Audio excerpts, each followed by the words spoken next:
Well, Director, Your Excellency, Ambassador O'Malley, distinguished guests, ladies and gentlemen, really is an honour to be here this evening, and I very much appreciate being invited to deliver the 15th John Hume Lecture. Before I go on to what I wanted to say myself, I think I should respond in a small measure to what Ambassador O'Malley said.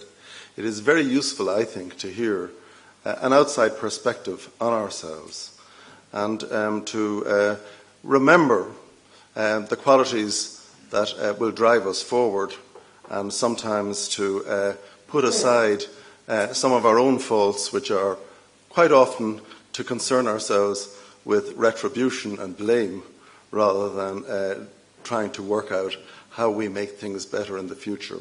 And a lot of our political endeavours, I think, recently, and I think the banking inquiry is a good thing, by the way. I'm not saying anything negative about it, but I think that the amount of political effort that goes into enterprises like that is in remarkable contrast to the amount of political effort that is put into considering the points that Ambassador O'Malley has raised for us. And I would say this too, that to our media, you can extract apologies, and you can point the finger of blame, and you can get people to wear sackcloth and ashes, but in essence, it's the same issue in many respects as we encounter in respect of our bankruptcy law. The real question is, what do we do next? And how do we learn from our experience, rather than who can we blame and who can we point the finger at and who can we criticise. As I said, it's truly an honour that I didn't expect, and an occasion of real gratitude on my part, to have been asked to deliver this lecture in honour of John Hume, who was and is a great Irishman, a true statesman, and above all a towering constitutionalist. John Hume has been both visionary and realist in equal measure and in great abundance. And ultimately, those twin attributes of vision and realism impelled him to make a personal sacrifice which few would be willing to make, and many, including myself, believe he should never have been asked to make, not merely to put the interest of his country on the one hand before his own personal and party interest, but to save the interests of his country at great cost to his own personal and party interest. And if you go to St Paul's Cathedral in London, you'll see the monument there to Christopher Wren, the man who designed St Paul's Cathedral. And what's written there in Latin, and this is from Michael Gallagher, is Si monumentum requiris circumspice, which means if you're looking for a monument, look all around you. And if you would search for John Hume's monument, I think we as Irish people just have to look around us at this transformed island. We now have on this island the end of communal violence within our grasp. We now have the building blocks of reconciliation at our feet. Whatever the difficulties, imperfections and setbacks that we have encountered, we have begun to act at last on John Hume's greatest belief, namely that we in Ireland have more in common than divides us. I've spoken here on previous occasions about what I call the great Republican vocation, the challenge of our tricolour flag, the call that beckons every Irish woman and Irish man, the task of reconciling orange and green. And it is the great uncompleted task on this island. But in identifying, defining and articulating that task of reconciliation, and literally giving everything to its accomplishment, John Hume, perhaps in unusual terms, can be described not just as a great Irishman, statesman and constitutionalist, but as a true Republican. Now, permit me, therefore, in this lecture to draw on two of those attributes which we most admire: Hume's constitutionalism, his vision, and above all, his realism. And with John Hume's realism especially in mind, let me deal with a very real issue, which literally demands the immediate attention of the Irish people and their elected leaders. And that's the dysfunction that has characterised, impaired and crippled our democratic representative institutions. We know for a certainty that we're facing a general election to take place before the next McGill Summer School in Glenties next year. The only thing that's uncertain about it is its exact timing. But I want to put before you this evening a few very plain, simple, practical home truths and a few simple, practical steps to address the issues about which I wish to speak. And if Yogi Berra didn't say it, my message is, it ain't rocket surgery. If some of these issues of institutional dysfunction are not addressed in the next 6 months, before the election is held, they will not be addressed at all. It will be too late if we postpone action until after the forthcoming election. The cynical, dysfunctional, partisan politics that we've come to disdain will continue unabated unless we act now. There will be no new politics. If the next Dáil starts out on its new term on the basis of its existing standing orders, which it's set fair to do because nobody's suggesting changing them, there will be no change in its culture or its effectiveness. So I really want to say this is a case of now or never. Now, it's become almost universally accepted that the Irish political system suffers gravely from a culture and an ingrained practice which allows the government, the executive, to completely dominate and subjugate our Parliament. Equally, there's a consensus that someone, somewhere, sometime should do something to redress the imbalance between the executive and our Parliament and to restore the standing of Parliament and parliamentarians in our democracy. But what is to be done? Crucially, I think we need very badly to have the executive, the government, and all its agencies to become really and substantially answerable to the Dáil and to its committees. And we need parliamentarians in both houses of the Oireachtas who see themselves as something more than pawns manipulated by the government of the day. We need ministers who will face real searching parliamentary scrutiny by bipartisan committees. We don't need to postpone every sensitive issue to a judicially managed commission of inquiry. Tinkering around with populist gimmicks such as reducing the number of TDs or reducing their pay not merely achieves nothing, it's utterly counterproductive to the achievement of parliamentary accountability.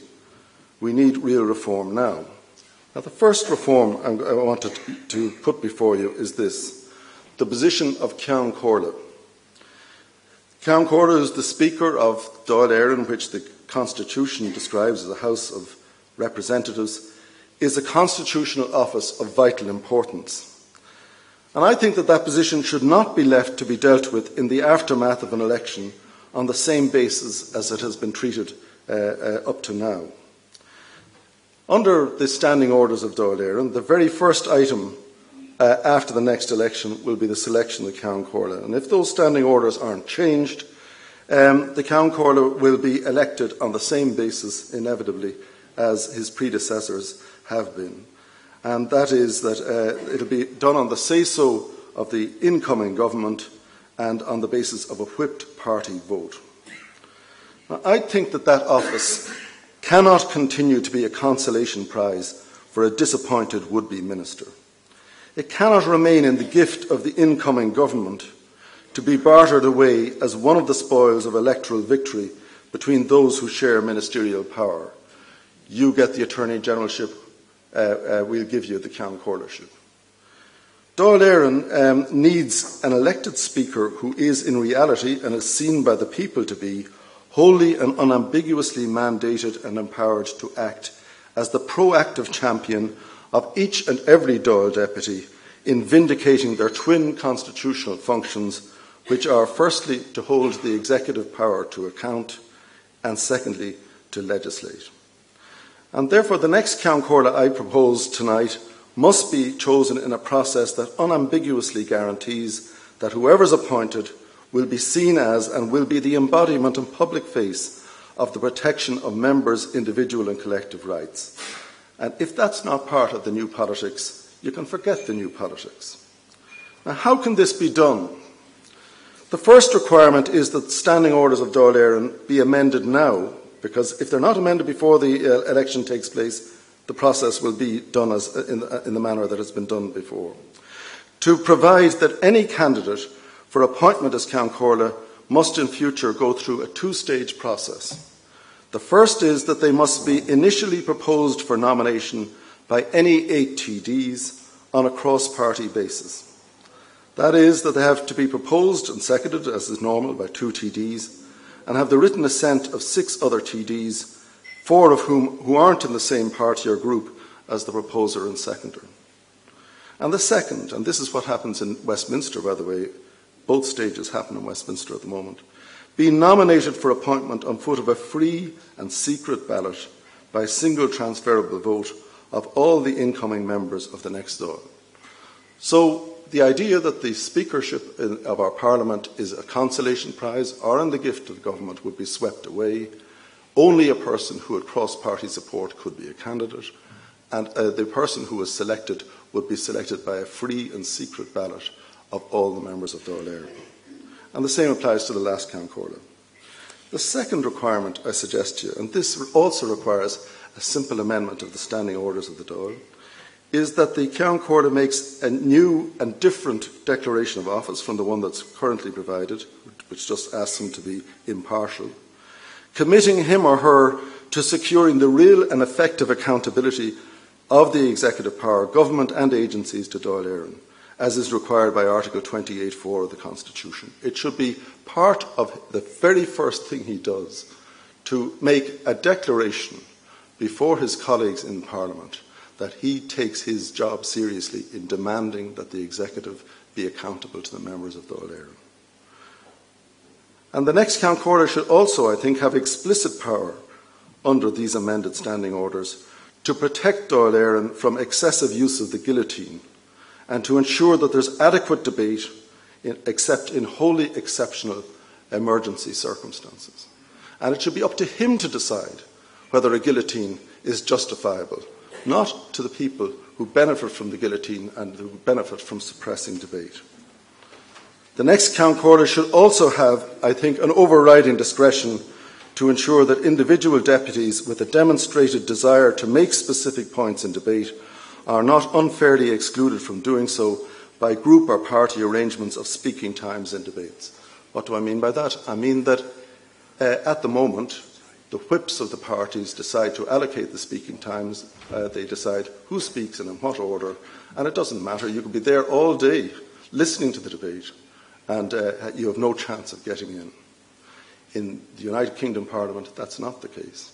I'll tell you an amusing story. There was a Conservative MP who went up to the Speaker, I think it was Bernard Weatherill, on one occasion. He said, "I've spent the whole afternoon trying to catch your eye, and I'm really disappointed that you didn't call me, because I put a lot of effort and had something very worthwhile to say." And the Speaker leaned down from his chair and said, "You're very unlucky on 2 accounts. One, that you didn't catch my eye, and secondly, that this occurred on the only occasion that you've ever had anything useful to say." But it is the case that incident only goes to show that it is the case that in the United Kingdom, the chair is given the right to say, that man or that woman has been here for the whole afternoon, and he or she, I know, has something to say, and I'm not going to just simply go through a list of people supplied from an office somewhere else. And in order to foster genuine debate in the Dáil rather than a succession of prearranged speeches to an empty chamber, the chair should also be empowered to give preference to TDs who have attended the debate and have participated by their presence. And I think that if these steps were taken, just these steps alone, and they're simple ones, as I say, they're not rocket surgery, these steps were taken, the chair in Dáil Éireann would be someone who, from now on, was regarded differently and would the occupant of a constitutional office, which is, in terms of the paper of the Constitution, a very important one. He's the person who's, for instance, on the Presidential Commission. He's on the Council of State. He's supposed to ensure that the Dáil functions properly. He's guaranteed re-election in return for assuming the job. And what I'm saying here is that these steps alone could produce a very, very different atmosphere in Dáil Éireann if, when the Taoiseach stands up and does or does not answer a question, that the person who's in the chair is not there by the grace and favour of the Taoiseach and doesn't owe their position to a piece of political patronage, but is there because a cross-party process led to their nomination and the members of Dáil Éireann in a secret ballot elected them to hold that position. So, warming to that theme, could I suggest to you that a similar cross-party nomination process for this would be quite apposite for the selection of chair and vice-chairman of committees, and that can be done, again, very simply by amending standing orders of the Dáil. Why is it that the government hands out the chairmanships of committees to TDs? And worse still, why should it be that those people who do get those offices can be removed by the fiat of the government whip, just like that, for being insubordinate, being inconvenient, being whatever, saying the wrong thing or voting the wrong way? So I think that it should be the case that if you are an officer of a committee, you can only be removed from that office for stated reasons, for stated misbehaviour, effectively, and that you stay there for the full duration of the Dáil. And I think that we need committees which will in future hold ministers to continual and effective scrutiny, and which are elected and composed in a manner which encourages bipartisanship and solidarity among their members. I can tell you one thing. When I was a minister, I relied on the fact that I had a majority in every committee, and I knew that in the end of the day, although they might ask some hard questions, they were never going to report against me, because that was the way the system worked. And that's wrong. I believe that the standing and independence and effectiveness of all TDs who are not ministers can be greatly enhanced by giving them the unambiguous right to carry out their constitutional roles in a manner which takes them out of the dark shadow of executive patronage and excessive control of the party whip, and places them unambiguously in the political sunlight as champions of the principle of holding the executive accountable. Likewise, I believe that independent TDs, and there are probably going to be a good number of them elected, would be fairly protected and their standing enhanced if standing orders were amended in this way. Why should none of them chair or participate in committees except as a matter of grace and favour during the pleasure of the government, which in theory is supposed to be accountable to those committees? Now, are these proposals practicable? And the answer is yes. Firstly, none of these proposals would cost a single cent. None of the proposals requires any bill to change the law or any amendment to our Constitution. All these changes simply require that there are a set of amendments to the standing orders of the Dáil which can be adopted at any time by a vote of the present Dáil. If there really is a will for these reforms among TDs and parties, the drafting could be started this month and could be ready for implementation in October so that it will apply to the next Dáil, well in advance of the forthcoming election. I'm not aware that any party has opposed these changes. The government was supposed to be considering the system of electing a Ceann Comhairle at a meeting they held 2 years ago. But I have to say to you, I suspect that the reason that they held their hand and left it as it is that they were hoping that the present incumbent would step down and they'd be able to shift in somebody in a dodgy constituency and collect the benefit of a free pass into the next Dáil for that person. On the contrary, a number of these proposals have received expressions of support in principle from a wide variety of elected politicians and parties, and from commentators. Micheál Martin suggested on the occasion of the election of the last Ceann Comhairle, I think 2 of the newer parties have endorsed the idea. And above all, the famous Constitutional Convention, all of whose proposals with the exception of the reduction in voting age, were studiously ignored. It pointed to this as a reform which was necessary. And perhaps they could be given at least the grudging respect of implementing something which doesn't require us to go to the process of referendum.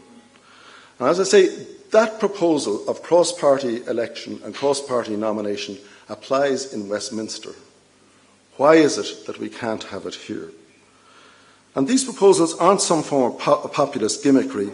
Unlike previous so-called reform proposals, these proposals have the undeniable potential to transform the culture and the effectiveness of Dáil Éireann. And being practical, we're not going to change the manner of election of our TDs. There isn't going to be a referendum in the foreseeable future to get rid of multi-seat PR, because the present people are suited by that. And we're not going to have any law, a constitutional change to reduce the number of TDs. It's at the minimum, and the TDs who are there at the moment don't propose to bring it down any further. But these steps, if they were taken, could create an entirely different climate for our Parliament to work in the future. Now, I pose the question, are these proposals naive? And I'm speaking here not from self-interest, but from the perspective and with the varied experiences of a former opposition TD who served 2 terms, a former Attorney General, a former Minister and a former Taoiseach.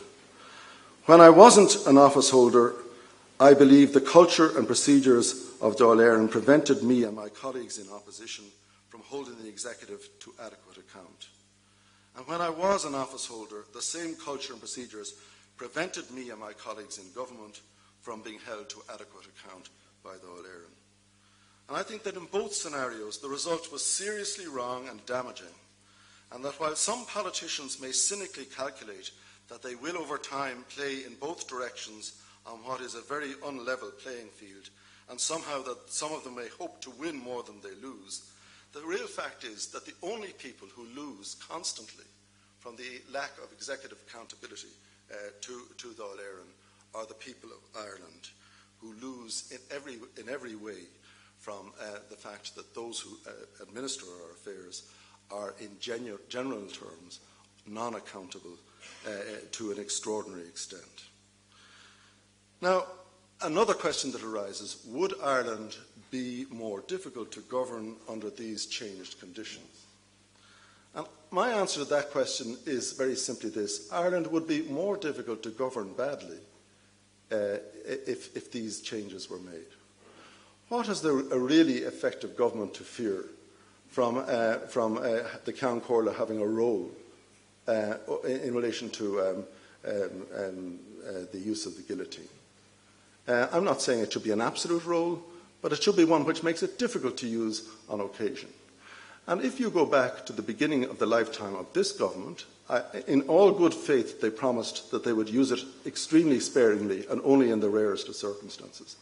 And of course that turned out to be a promise they couldn't keep, because in the present culture they have used it regularly, every week, and they've used it on a majority of occasions, to the point where their own chief whip acknowledged that this was an area in which they'd failed miserably.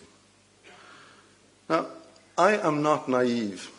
The whip is always going to be there in a system, because unlike Ambassador O'Malley's constitutional arrangements, an Irish government that ceases to retain the majority, support of a majority in the Dáil must resign. That's written into our constitution.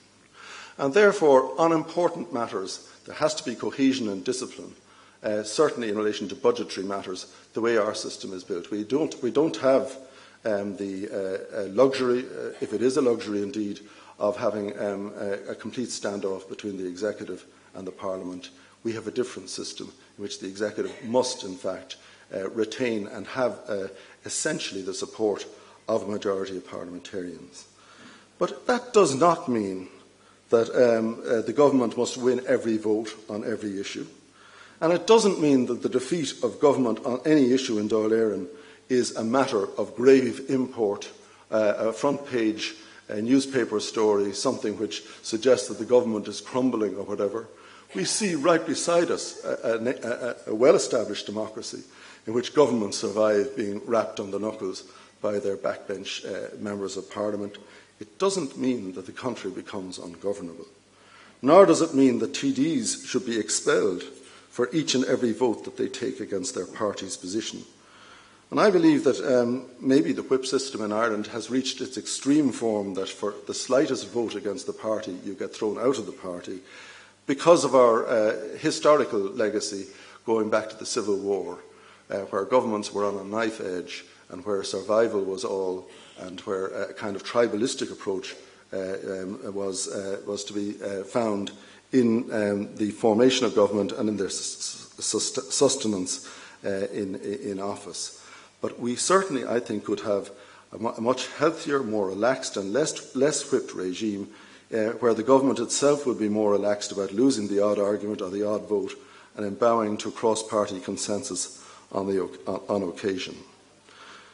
Now, it would be odd if I didn't on this occasion mention my old friend Shannon Éireann in this context.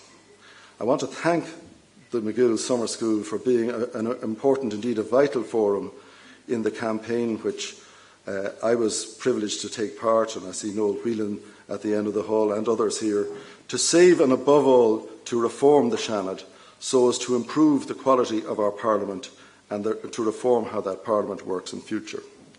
Not only did that campaign save our Constitution from the wrecking ball, the present government has finally accepted the principle of a Seanad to be elected as to its majority by the people.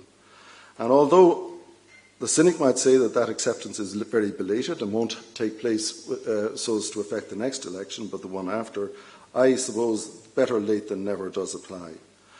But and I think even if the next Seanad is composed on the same legal basis as this one, it will, I hope, be the last to be elected on such a narrow basis. But looking to the Seanad, and you recall the arguments that were made by those people who were giving out about the Seanad and giving out about the possibility that it might be independent of government. We have now arrived at a situation where the government has lost its majority in the Seanad due to one thing and another. And the sky has not fallen in. The country has not become ungovernable. They have to behave with a little bit of politeness and a little bit of persuasive power to get the Seanad to come along with them. And that's exactly what was always envisaged for Shannon Éireann, that it would be a body which was not under the thumb of the executive. And I think that what I suggest in relation to the election of the Ceann Comhairle and the Dáil committees should, of course, also apply to the next Seanad. There's no reason why it shouldn't have a chair which is cross-party. There's no reason why the Cathaoirleach of the Seanad should be a grace and favour appointment of the government. And there's no reason why Seanad committees and joint committees between the Seanad and the Dáil should not be presided over by chairman and vice chairman who are elected on a non-partisan basis by cross-party nomination and secret ballot in the same way as the Ceann Comhairle's position, if my suggestion was accepted. Now, I take this opportunity to make an appeal not only to you as a distinguished audience, but through you and through the media, to all those who now hold elective office, most of whom aspire to do so again in the near future. And my appeal is to them as Democrats and Republicans to avail of a fast-closing window of opportunity to take these practical steps towards a transformation of our political culture and of the way in which our democratic institutions function. There's nothing naive, nothing impractical, nothing in which in any way has not been done elsewhere in similar parliaments in what I'm proposing. And there's, I'd suggest, no reason why it shouldn't be attempted here, given especially that nobody has had the courage to say that they think the present system is the right system and that the present atmosphere and dominance of Dáil Éireann is the right way to do business. I think that if they are implemented, these proposals, which are relatively obvious and relatively uncontroversial, will constitute steps to bring us from a dysfunctional Parliament to a functional Parliament. And if implemented, they will also bring a wind of change, but it will be change for the better. And it seems to me too that these proposals are much what people actually want to have, because we've been told about new politics, we were promised new politics, it's largely undelivered, and these seem to me to be the very, very minimum building blocks to create a new and different approach to the relationship between our executive and our Parliament. And to use John Hume's phrase, these are modest proposals which, as he said, always threaten nobody. Who do these proposals threaten? They only threaten those who haven't the courage or the foresight to see that there are better ways to do our business. Now, when I was listening to Ambassador O'Malley, and he's talking about risk, this is not a big risk. There's no risk in this. We know precisely how it would work. Somebody who wasn't the government's choice would end up Ceann Comhairle. Somebody who wasn't the government's choice would say, hold it, Taoiseach, I'm not happy that this bill should be put through in 2 hours. I think it needs more time. And unless you invoke some emergency provision, I'm going to give more time. It wouldn't be the end of the world if there were more people in the chamber, because that's the way to get called. It wouldn't be the end of the world if the people who are called to speak weren't on a list devised by the party whips. It wouldn't be the end of the world if we left a parliament where people stood up with pre-prepared scripts by backroom boys and girls and who just delivered them to occupy 20 minutes or 30 minutes of their allocated time. None of these things would be some terrible risk of the kind that Ambassador O'Malley says the Irish are cautious about risk. None of these things constitute a risk. All of them are entirely foreseeable, entirely practicable. But the one certainty is that if the standing orders of Dáil Éireann are not changed now, before the election is called, they will be the basis on which the next Ceann Comhairle is selected. And they will be the basis on which the incoming government will hand out all the jobs. And they will be the basis on which the committees will be proposed. And they will be the basis on which the failed mechanisms for accountability will be repeated yet again for another 5 years. You know, when it came to the circumstances in which a Garda commissioner resigned, a confidential recipient of Garda complaints was sacked by Minister Shatter, and in which quite controversial things took place.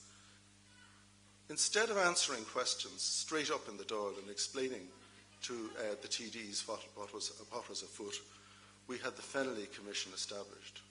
And when I have the height of regard and affection for Niall Fennelly, it is no substitute, and his view is no substitute for immediate accountability to Dáil Éireann for such matters.